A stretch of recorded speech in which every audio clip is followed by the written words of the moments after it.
Hello everyone and welcome once again to ThursDev.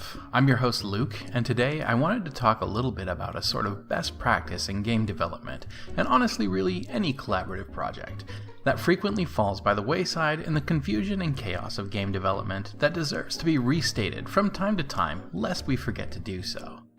Take ownership of your work.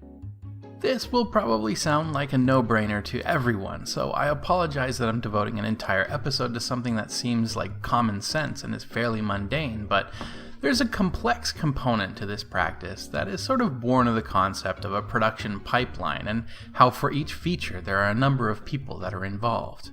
Unfortunately, because of a lack of proper observance of this very basic principle, however, the further down the chain you get, often the more garbage accumulates, and eventually, when things break, it often falls on the heads of the QA team, who are at the bottom of the ladder, and are tasked with verifying a mess while not being given all the necessary tools to know that it's not even implemented correctly.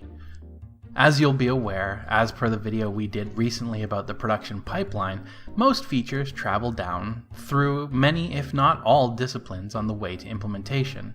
Starting in the hands of the designer, it gets passed down through various disciplines in design before art assets and code work are done, and then onward down to QA.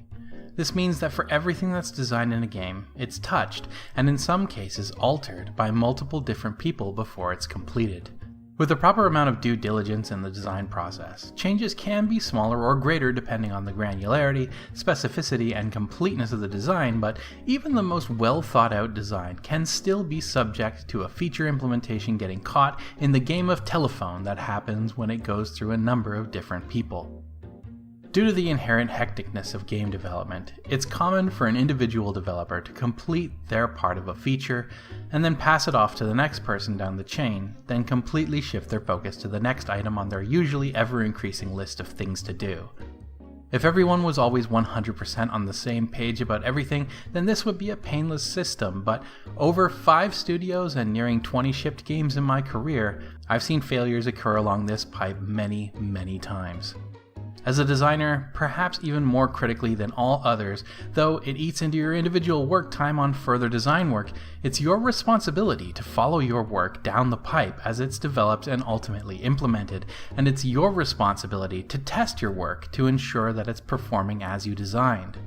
As the one that designed the feature, you're the person with the greatest and most complete understanding of what it's meant to do. If you're the programmer, you're the one with the greatest and most complete understanding of how the implementation was done, and onward. You are the best person to answer questions about the work that you did, and when you receive work to do, you're also the best person to know what questions need to be asked to do what you need to do. In an ideal world, teams would be communicating at all times, and everyone would have full visibility on the features that they're involved with and its progress through the pipeline, but human nature, especially when we're busy, is to hunker down and focus on working, even to the detriment of communication. I've had the distinct pleasure of working in the past with many programmers that are very vocal about questions and concerns when one of my designs was imperfect, they found a logical flaw, or just plain didn't understand my thoughts. I'm fallible, and that sort of thing will happen, and so are you. Everyone should be expecting this fallibility. Unfortunately though, not everyone you work with on a team is always going to be fully analyzing everything that you give to them. This leads to, in the worst case scenario, a dispassionate implementation of the design with all of its imperfections, exactly as you wrote it and no better or no worse, and delivery of that to the next person down the line who may not even realize that it's broken. Once something is contaminated in this way, it retains that contamination all the way down into delivery, and can become a tangled mess that's difficult to unravel. An unfortunate assumption made once something has been passed to the next person, as wrong as it always turns out to be, is that the work that's being passed down is done and that it's completely right. You can't afford to assume that everyone that works on something has created perfection before it reaches your hands, and you can't afford to assume that people down the line are going to be able to perfectly interpret your vision. So communicate, follow up, and own your work as it moves down the chain. Nothing that you create should be set and forget, ever. Unlike many other types of software development, games are inherently inexact pieces of software. You can accomplish a goal in 1,000 different ways, and own your work once it's given to you, and communicate with the people before you on that chain if there's something that's unsure, and communicate with the people beyond you in the chain to make sure that what you've done is understandable and useful to them.